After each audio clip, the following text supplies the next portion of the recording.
Hi,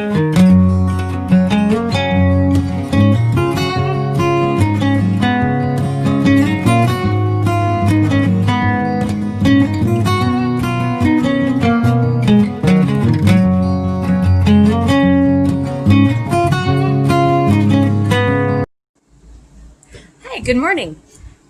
Today I am joining up with a few other homeschooling moms and their YouTube channels to bring you some ways to help resolve some targeted, specific homeschool issues. And my topic that I have decided to take on is the challenging child, the ones that have problems with inattention and focus, because I have a few children like that.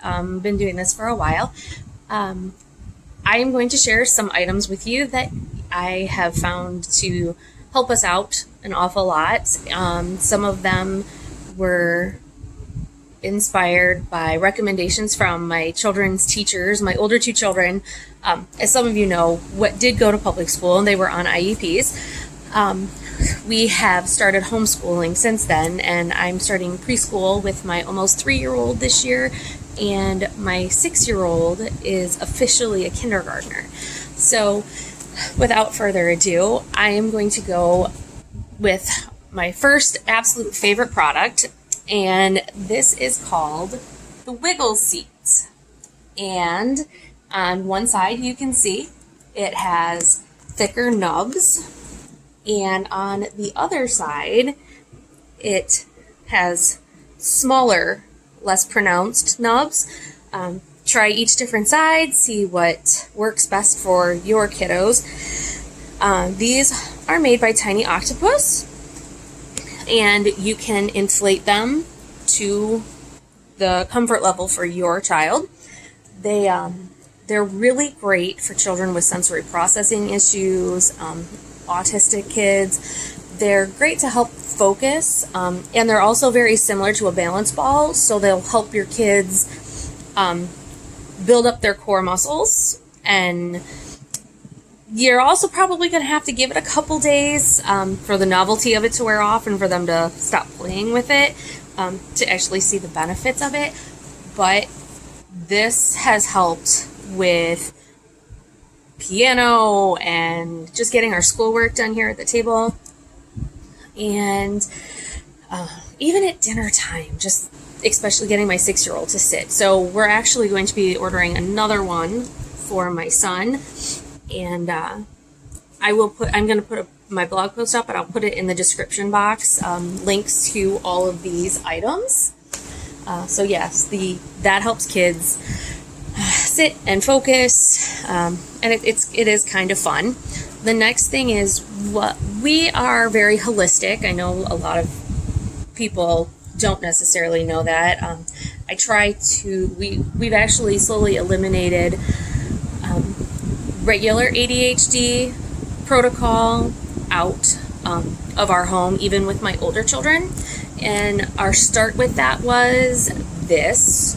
It's fermented cod liver oil with extracted, and it's a butter oil. They're mixed together.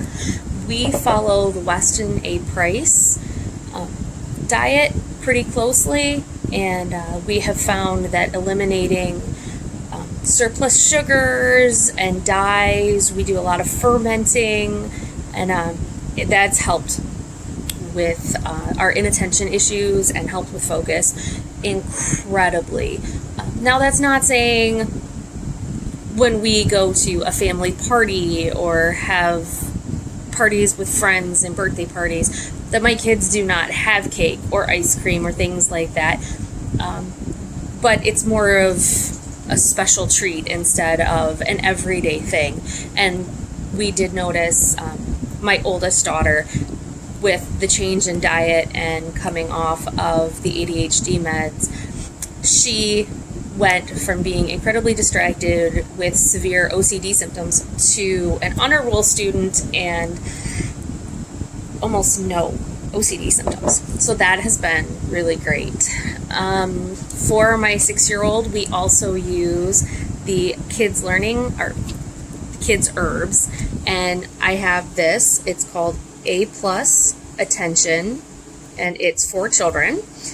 And these are all homeopathic. I've found a huge change in Abigail's behavior. She is focusing on her schoolwork a lot better than she was. I have a roller ball. I love plant therapy oils for my kids and our house. We use them a lot. We also use doTERRA, but plant therapy is my go-to, and they also have a blend for A plus for attention, and I make up my own roller ball of this, and we use as needed. A lot of kids that have focus and inattention issues they have a lot of anxiety. They can be very tense. So one of my favorite things to do is we always make sure that we keep our lessons short, very to the point. We take breaks. If we need to stop and go run around outside, we can. The other thing we try to do is we go and do yoga, kids yoga, at least 2 times a day. Help kind of relax everybody and get them in a good spot. My other favorite item is this is Tension Tamer, and it is another roller ball from Plant Therapy from their Kids Safe line. And sometimes Abby will just smell this. Abby and Archer will smell it, and a few times a day, just along with the yoga, helps her recenter and refocus. And we do a lot of breathing techniques and mindfulness training. So those are really great for kids that are having problems with inattention. My other go-to, and what I have used myself as an adult, is another homeopathic, and it is coffee. Well, wait a minute. We'll try it this way. Coffee cruda. And I take 2 in the morning.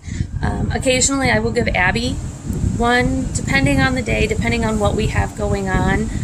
And that helps with focus. It's almost like giving them like a small cup of coffee. I know it sounds really strange, and coffee actually does not stunt your growth. We've used coffee to help with ADHD symptoms for a long time. I've drank coffee since I was in high school. It helped with my focus. I myself definitely have ADHD, and that helps me through the day. One of the things that I'm going to say definitely do not feel bad about in any way, shape, or form is if you've got to call it a day during your homeschool and it's just a really hard day, it's okay. You take your kids outside, play, go on a nature hike, nature doodling, take them swimming if it's you school all year long and it's summer. Don't ever feel bad for putting your hands up and saying, okay, you know what? Everybody's having a really rough day today. I think we need to change our rhythm up. Totally okay. You're never wrong in that. Also, we start our day with prayer, and it really, really helps ground the kids and our family. We pray before all meals and snacks, and obviously before bed. And speaking of that, it's a good routine to get into. So my next biggest recommendation is if you are homeschooling hyperactive children, inattentive, sometimes hard to focus kiddos, rhythms and routines are by far the most important thing you can do for your children, for your household, for yourself. My older children, even though they were in public school, we were on routines. Routines were very, very important. Had we not had routines, and I was a single mom, I don't know that we would have fared as well as we did. So just make sure that they know what's coming, what you're doing for the day. If you're going to have a change, try to let your child that you're having a harder time with, make sure you can kind of prep them a little bit beforehand. It will make transitions easier. But I cannot say enough good things about having a routine in your home. And I know a lot of us homeschool moms, we do. We thrive on the routine and the rhythm of our homes. If you are becoming a mom who is considering homeschooling, rhythms and routines for your home is going to be your greatest blessing. That's one of my definite biggest tips. That, and I cannot encourage you enough to change your diet if you can. And it doesn't, don't do it all at once. Don't do it all at once. Just little baby steps, especially if your diet is very heavily laden with fast foods, and this is where your routine's gonna come in. It's gonna help. Menu planning, thinking about those things and being more intentional about them is going to help your children with inattention and focus issues and anxiety more than anything else is going to. So diet, supplements, routines, some physical aids, lots and lots of time outdoors, running that energy off, and a lot of prayer and short lessons. Keep your lessons short and to the point. So those are all of my ways that we specifically target and try to improve inattention and focus here at our house. I would love to hear more about how you tackle inattention and focus at your home. So good luck, and I hope to hear even more ideas from you.